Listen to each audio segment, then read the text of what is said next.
ছবিটি তুললাম রাত্র ৩টের সময়। তার কারণ আমি বলছি, শুধু আমার ভিডিওতে কপিরাইট হয়, এর মুখ দেখা যায়, ওর মুখ দেখা যায়। এত ইউটিউবার হয়ে গেছে যে তারা ছবিগুলো আগে আগে ছাড়ে, আর তাই আমার ছবিতে তাদের মুখগুলো উঠে আসে। কিছু কিছু লোক যারা ইউটিউব করে তাদের মুখ উঠে আসে, এরকম কোনো না কোনো এক কারণে কপিরাইট হয়।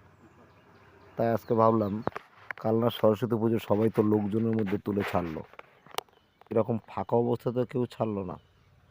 ওই জন্য আমি ঠিক করলাম যে আজকে রাত্র ৩টের সময় গিয়ে যে প্যান্ডেলগুলো ভালো লাগে, নাম করা প্যান্ডেল, সেই প্যান্ডেলগুলোকে আমি ফাঁকা অবস্থায় তুলব, লোকজন যাতে কেউ না থাকে, এবং সেই অবস্থায় কেমন লাগে ফাঁকা অবস্থায় সেইটাকে আমি দেখানোর জন্য এটাকে তুলেছি।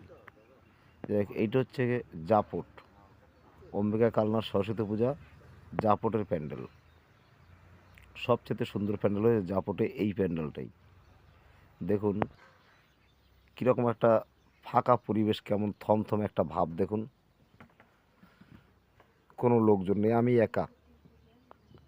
শুধু একটা চাওয়ালা ছিল, তাও সে ওখানে ঝিমোচ্ছিল। এত রাত্রে উনি ওখানে কেন গেছে তাও আমি জানি না। আমি তো মনে করেছিলাম কাউকেই পাবো না, কিন্তু ওনাকে পেয়েই গেলাম। যাই হোক, ওনার ছবিও দেখাবো।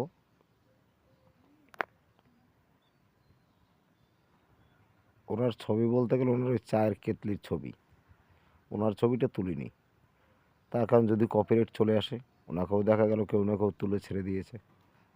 এই কপিরাইটের সমস্যা, সেই জন্য এই মধ্যরাত্রে ছবি তোলার চিন্তা ভাবনা করলাম।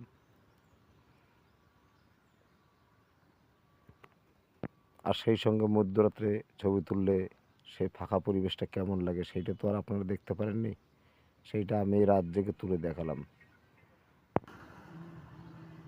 লাইক, সাবস্ক্রাইব, কমেন্ট করবেন কিনা জানি না, যদি করেন তো একটু ভালোই হয়, আমি খুশি হব। তাহলে জানবে এই মাঝরাতে তোলার ছবি কিছু একটা মূল্য পেল। আর যদি না করেন তাহলে আমার এই রাত জায়গাটাই ব্যর্থ। আমার সঙ্গে কেউই নেই, আমি একাই তুলছি ছবি।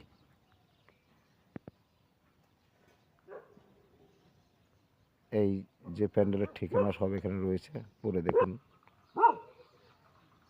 তাহলে বুঝতে পারবেন। এটা হচ্ছে জাপট ভবা পাগলার বাড়ির সামনে যে মাঠটা, ওই মাঠের প্যান্ডেল। কেউই নেই, একজনা পাহারা দিচ্ছে এখানে, শুধু একজনই আছে। ওই দেখুন চেয়ারে, ওই দেখুন চেয়ারে ঘুমোচ্ছে। পাহারা দিতে দিতে সে ঘুমিয়ে গেছে।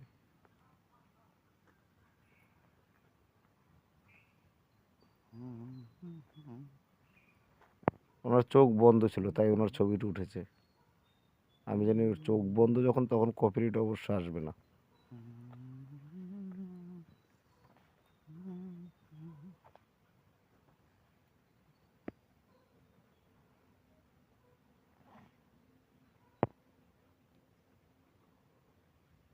এই ঠাকুরটা সুন্দর লাগে আমার, আপনাদের কেমন লাগে জানাবেন। এগুলো বাঁশ কেটে কেটে বাঁশ দিয়ে বানিয়েছে, বাঁশের প্যান্ডেল। আর উপরের ডিজাইনগুলো সব বাঁশ, বাঁশ কঞ্চি এইসব দিয়ে কেটে মেটে বানিয়েছে। এখানটা নার্সারি থেকে ফুল গাছও ভাড়া করে নিয়ে এসছে। দেখুন ফুল দিয়ে সাজিয়েছে, ফুল গাছ দিয়ে।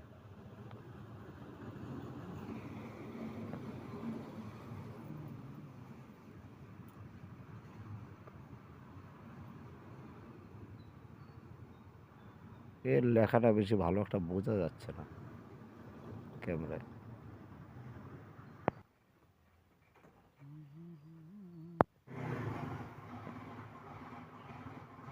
শেষে এখন আর কী দেখাবো, এখন তো এই ফাঁকা রাস্তাটাও দেখাচ্ছি, ফাঁকা রাস্তার লাইটিং। এগুলো রাত্রিবেলা যখন সন্ধ্যাবেলা, সন্ধ্যা হয়, সন্ধ্যাবেলা কিন্তু এইগুলো লোক ভর্তি থাকে, পুরো লাইটিংটা এভাবে দেখা যায় না।